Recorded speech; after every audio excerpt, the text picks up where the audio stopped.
There's a question millions of men ask quietly, usually late at night, staring at their phone, replaying conversations that didn't go the way they hoped. I did everything right. I listened. I respected her boundaries. I was consistent, honest, emotionally available. So why did she lose interest?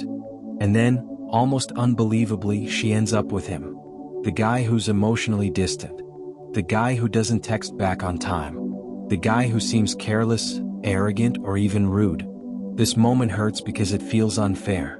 It feels like reality is contradicting everything you were told about relationships. But here's the uncomfortable truth most people avoid saying out loud. Women are not running from good men. They are running from predictability without polarity. And they're not chasing jerks. They're chasing emotional charge. Once you understand this, everything changes. The myth of the perfect man. Let's start by defining what most people mean when they say, perfect man. He's reliable. He's emotionally open. He communicates clearly. He's supportive. He's safe. On paper, he's flawless. But attraction is not built on paper. Attraction is built in the nervous system. And the nervous system does not respond to logic. It responds to emotion. The perfect man often makes one fatal mistake. He removes all emotional tension too early. There's no mystery, no uncertainty, no contrast. And without contrast, attraction slowly goes flat. Attraction is not about comfort, it's about energy. This is where most dating advice goes wrong. People say, women want security. That's true, eventually. But before security, there must be desire. And desire is born from polarity. Masculine and feminine energy are not about gender, they're about dynamics. Masculine energy creates direction, grounding, and presence. Feminine energy responds with emotion, intuition, and movement. When a man over-explains, over-reassures, and over-accommodates too early, he collapses that polarity. The relationship becomes emotionally flat, safe but not exciting. And here's the painful part. Women don't leave because they feel unsafe. They leave because they feel nothing. Why the jerk feels different. Let's talk about the so-called jerk. He's not attractive because he's rude. He's attractive because he's unpredictable. He doesn't center his entire identity around her approval. He has his own direction, his own rhythm. Sometimes he pulls close. Sometimes he pulls away. This inconsistency creates emotional spikes. And the brain confuses emotional spikes with attraction. Not because women are broken, but because human psychology works this way. The role of uncertainty. The human brain releases dopamine not when it gets a reward, but when it might get one. That's why slot machines are addictive. That's why mystery is magnetic. That's why predictability kills excitement. The perfect man often gives certainty too early. I'm not going anywhere. I'm always here. You never have to worry. These statements feel loving, but timing matters. Certainty too soon removes anticipation. And without anticipation, attraction slowly suffocates. Nice is not the problem, needy is. This is where things get misunderstood. Women don't dislike kindness. They dislike neediness disguised as kindness. When a man's goodness comes from fear, fear of losing her, fear of conflict, fear of being alone, it's felt instantly. Confidence feels grounded. Neediness feels heavy. And emotional weight repels attraction faster than cruelty ever could. Emotional leadership matters more than perfection. Women don't want a man who agrees with everything. They want a man who stands in himself. Someone who can say no. Someone who doesn't chase emotional validation. Someone who can handle silence without panicking. That's not arrogance. That's stability. The irony?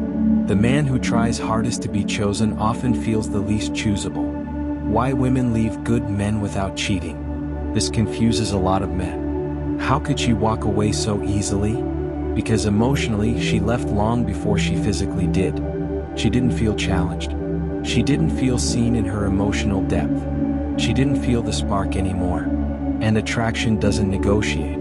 You can't logic someone into desire. This is not a defense of bad behavior. Let's be very clear. Toxic behavior is not attractive in the long run. Disrespect is not confidence.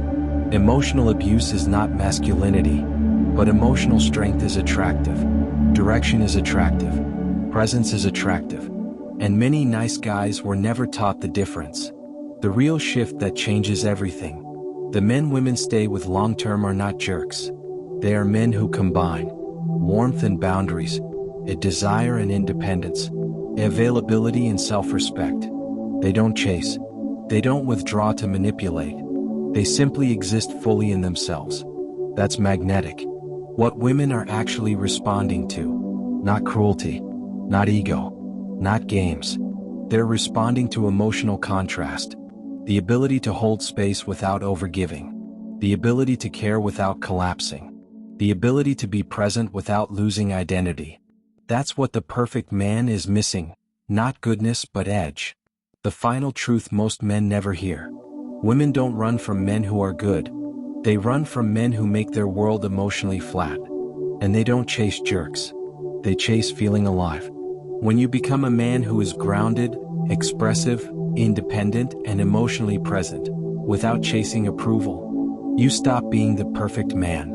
You become the unforgettable one. If part 1 explained what is happening, part 2 explains why it feels so personal, and why it keeps repeating. Because for many men, this pattern doesn't happen once. It becomes a cycle. Different woman. Same ending. And every time it happens, something dangerous begins to form. Not anger, not hatred, but self-doubt. Am I boring? Am I too much? Should I stop being kind? That's the wrong conclusion. The issue isn't who you are. It's how your energy is positioned in the dynamic. The invisible agreement you didn't know you made. Most perfect men make an unconscious deal early on. They say without words, if I'm consistent enough, loving enough, patient enough, you'll choose me. That agreement puts your worth in her hands. And the moment your value becomes conditional, attraction begins to erode. Not because women want power, but because desire can't exist where there's emotional dependency. Attraction requires freedom, not obligation. Desire only survives when both people feel free. Free to choose. Free to leave. Free to say no. The moment a woman feels like a man needs her to be okay, something subtle shifts. She doesn't feel desired. She feels responsible. And responsibility kills attraction faster than rejection ever could. Why overcommunication backfires. Many men believe emotional openness means explaining everything.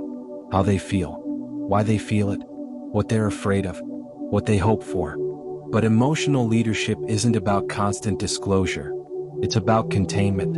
A man who can feel deeply without leaking emotionally creates safety and polarity. A man who spills every emotion as it arises creates emotional noise. And noise is exhausting. The difference between emotional availability and emotional reliance. This is crucial. Emotional availability says, I'm here because I choose to be. Emotional reliance says, I'm here because I don't know who I am without you. Women can feel this difference instantly, long before it's spoken. One feels grounding. The other feels heavy. Why women test without realizing it. When attraction begins to fade, many women don't leave immediately. They test. They pull back slightly. They respond slower. They challenge boundaries. They say things that provoke emotional reactions. Not consciously. Not maliciously. They're asking a nervous system question. Is this man stable within himself, or only stable when I'm close? How a man responds to this moment determines everything. How the perfect man fails the test. He panics. He explains more. He reassures harder. He chases closeness. And every step he takes toward her emotionally, she takes one step away. Not because she wants to hurt him, but because the polarity has collapsed. How the jerk passes without trying. The so-called jerk doesn't chase reassurance. Not because he's playing games, but because his sense of self doesn't depend on her response. He doesn't explain. He doesn't plead. He doesn't overcorrect. And that non-reactivity feels like strength. Even when his behavior isn't ideal, his emotional posture keeps attraction alive. Why confidence is quiet. True confidence doesn't announce itself. It doesn't need validation. It doesn't rush to prove. It doesn't fear silence. The most attractive men are often the calmest in uncertainty. They don't ask, "Are we okay?" every 5 minutes. They trust themselves enough to let things unfold. The fatal mistake, making her the center. Many men believe devotion means prioritizing her above all else. But here's the paradox.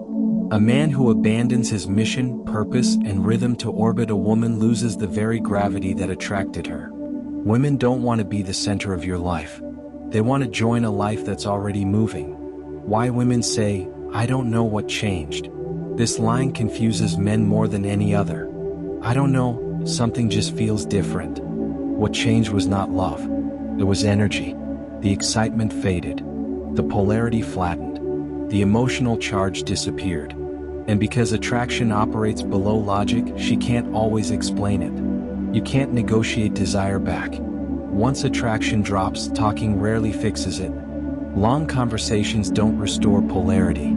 Promises don't revive tension. Logic doesn't restart desire.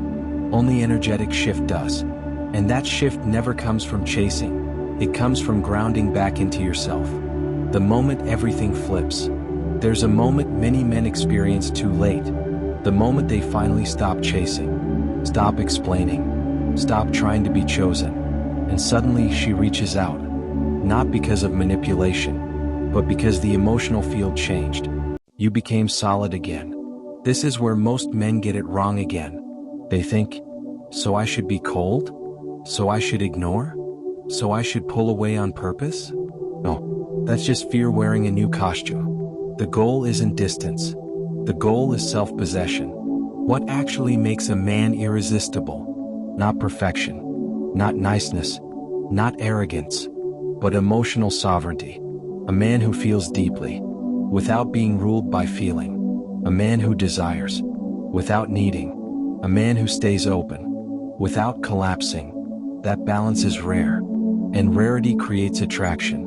The hard truth that sets you free. Women don't choose men who sacrifice themselves.